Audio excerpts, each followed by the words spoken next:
Hey, if you are joining me in this practice of peace, I want to say welcome and thank you for having the courage to actually practice peace, because this world is chaotic and it's crazy. There's so many things that are trying to eat at our peace, and the fact that you are taking your journey seriously, it just shows just how strong and how brave you really are, because it does take a lot of strength to go through what we go through, to keep quiet when someone is offending us, to turn the other cheek after they've slapped us on one.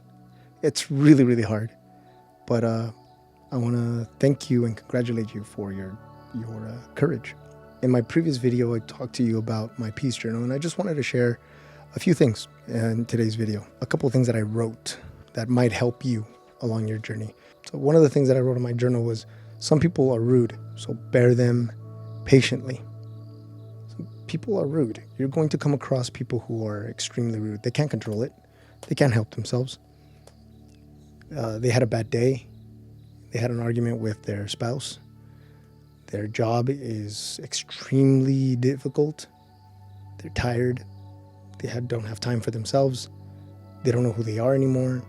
The list can go on and on and on, and it could be all of those things, or it can be some of those things, or maybe it can be one thing.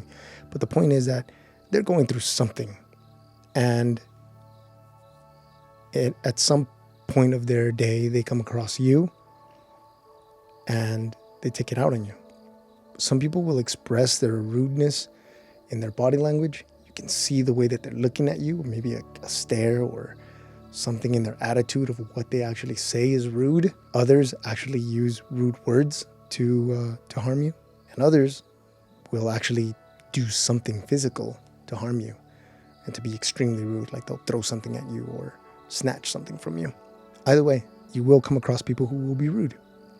And when you come across these types of people, it's important to bear them patiently. Patience. To have patience. It's one of your most useful tools that you're going to have is your patience. Some people will push your patience and stretch your patience, and you have to do whatever you can to hold on to it. And the only way that you're going to be able to hold on to it is if you understand why people do what it is that they do. Without this understanding, you're just going to be another person contributing rudeness to the world. Someone's going to say something rude. You're not going to like it. You don't have that patience. You're going to say something rude back. And guess what? More rudeness is out in the world.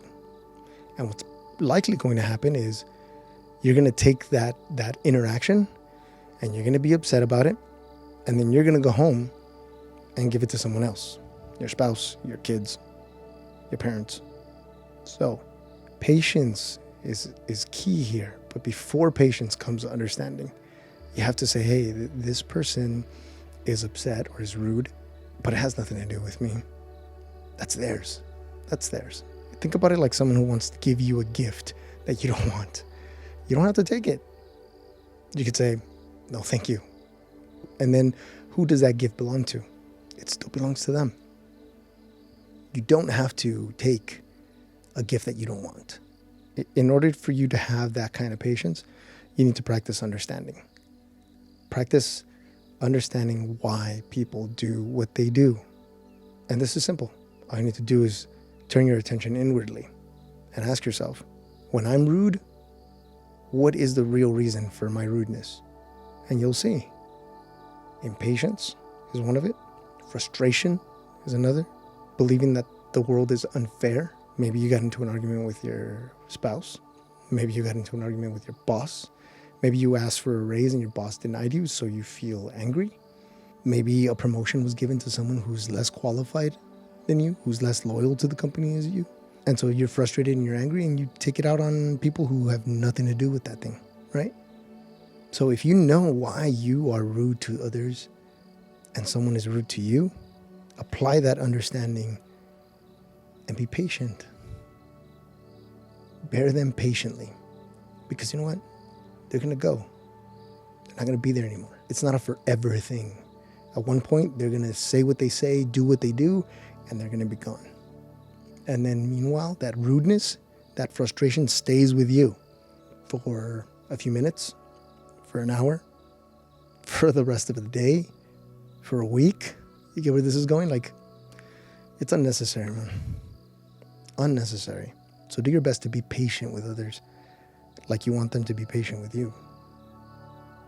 Understand others like you want them to understand you. When you have the right kind of understanding, no matter what anyone says to you, no matter what they do to you, it won't penetrate the walls of your mind. You won't think negative thoughts. You won't have something negative to say, and you sure won't have anything negative to act on. You won't think that you want to punch them or push them or harm them in some way, or speak out and destroy them with your words. And even if you don't say it or don't act on it, that you don't even let it disturb you in here. I want you to put it into practice and then report back. Let me know. Let me know how it went. Next time you're arguing with someone, just bear them patiently, and then report. Let me know how that goes. I'm definitely moving towards making some serious changes in my life, all in pursuit of that one thing, to have peace. And I wish that for you as well. So if you are on this journey with me, I hope you travel well. Remember to smile and stand up straight, and I'll see you in our next conversation. Peace.